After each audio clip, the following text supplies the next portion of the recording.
Here's a fact that we knew about, and I'm not surprised. It came out on Wednesday via an announcement from the Paul Allen Trust that the Seahawks are for sale.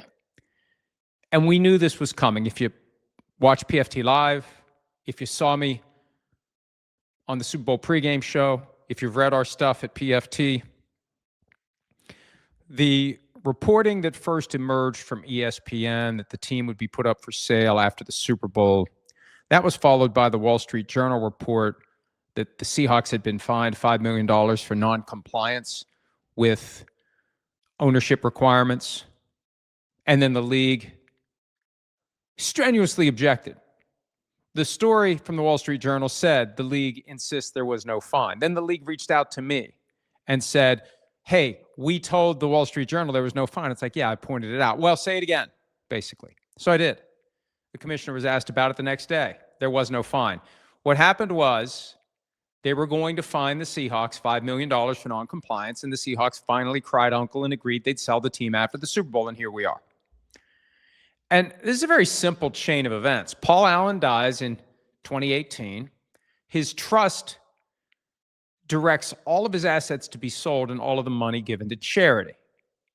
And it's been a slow process. Part of the reason is there's a lot of stuff to sell. Art, multiple sports teams, all kinds of stuff.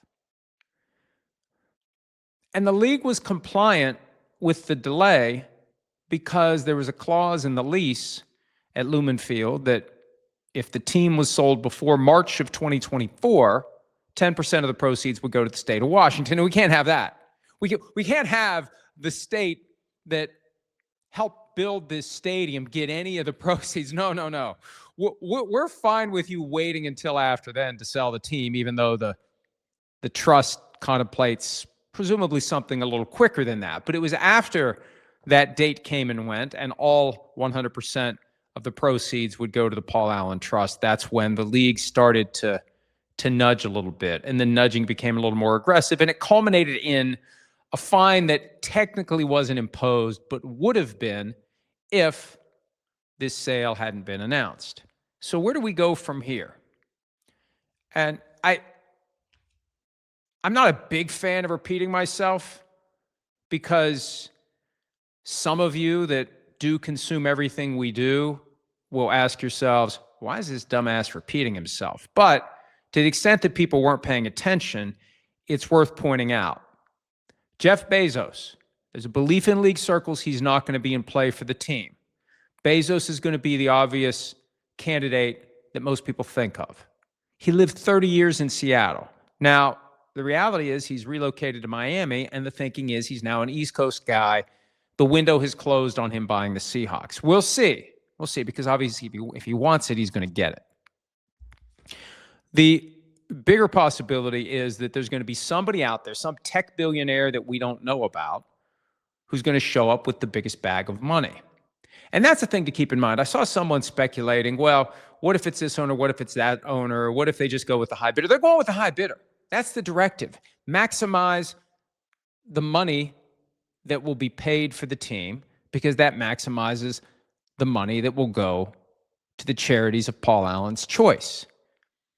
It's almost always the high bidder. It doesn't matter if the league would prefer that someone who's already in the club in the form of minority ownership. Now, it's a lot easier to approve a sale to someone who's currently a minority owner of another team, because that person's already gone through all of the hurdles and steps and procedures to be welcome to the club, even if it's on a limited basis. We've seen that be the springboard for multiple owners like Jimmy Haslam, David Tepper, Josh Harris. It's kind of like the entry point. You get in that way, and then when it's time to go buy a team, it's a lot smoother. It's one less thing to worry about. At the end of the day, though, this is going to be a wide open process, and we'll see who shows up with the most money. And I try not to pay attention to the reports about the valuation of a team. I've seen multiple different times the Seahawks are valued at $6 to $7 billion. That doesn't matter.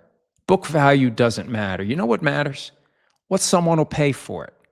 Book value goes out the window when you're talking about a rare asset that is always appreciating in value, that puts you in an exclusive club of American oligarchs. Frankly, they may not like being called that, but I mean, hey, Cinderella, the shoe fits.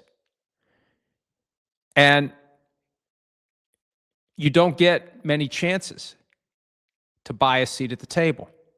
And when you've got billions and billions and billions, and you can justify carving off 9 or 10 for this asset that's going to appreciate in value and generate revenue in the interim, it's not a bad business decision, even if you pay more than current book value or whatever some outside financial publication has decided the team is worth.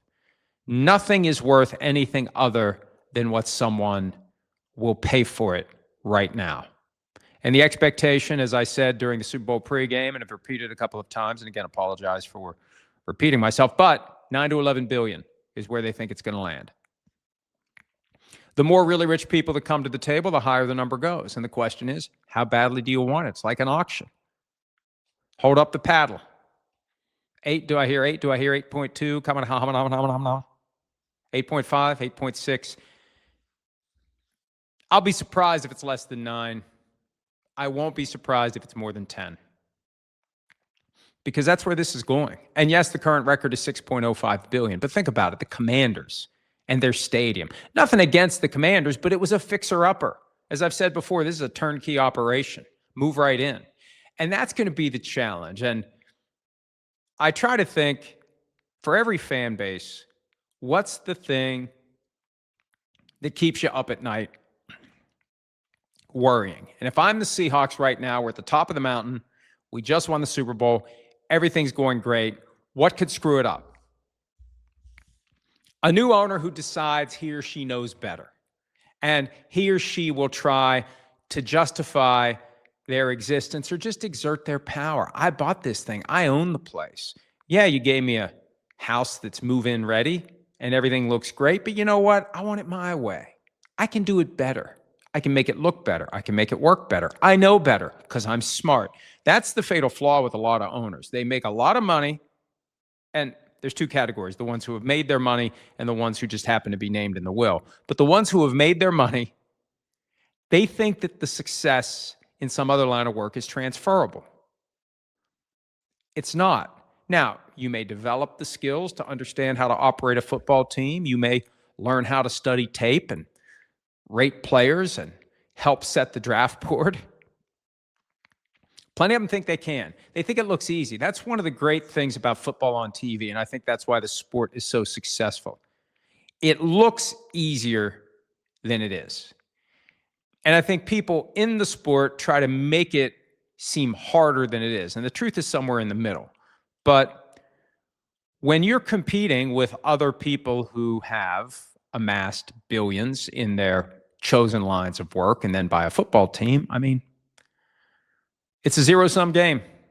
There's going to be good teams, there's going to be bad teams, there's going to be good owners, there's going to be bad owners. And if you're a Seahawks fan right now, you are praying that you get a good owner. And there is no test for a good owner. The test is, how much money does that bag hold? How much are you putting on the table for this team? And if you put the most, you get it. No matter what you know or don't know about professional football, no matter how involved or not involved you're going to be. If I'm a Seahawks fan, I want someone who just stays out of the way and lets John Schneider keep doing what he's been doing. Lets Mike McDonald keep doing what he's been doing and doesn't count beans when it's time to extend contracts and gives the team all the resources that it needs. That's one of the reasons why the Broncos are here to stay. They have the richest ownership group by far, and they're willing to spend. I mean, you can be really rich, but also really cheap. We've got owners who are cheap, who don't have the money to spend anyway. We've got owners who are cheap, who have the money to spend, Jerry Jones, and they're still cheap. You want somebody who has the money to spend, is willing to spend it, and isn't going to get in the way of doing what's right for the team. Good luck, Seahawks fans. We'll see what happens. And the fact that the sale was announced yesterday, this thing's been percolating for a while. Anybody that's interested has already been getting their stuff together, the cash that is needed. And remember, you have to show up with 30% of the purchase price, liquid. If you want to buy the team, you can cobble together a group of investors like Josh Harris did. There were like 25 different pieces of the team that are owned by minority partners. Or you can just show up and write the check. That may be what happens. We'll see. There's a lot of really rich people out there. And my favorite quote, a wise man told me years ago, the only thing better than being rich and famous is being rich. Somebody out there who's rich is about to become famous too. And that can go two different ways. You can be beloved or you can be reviled. And we could probably come up with a short list of the owners who wish they'd never bought a team and who had continued to be anonymous billionaires.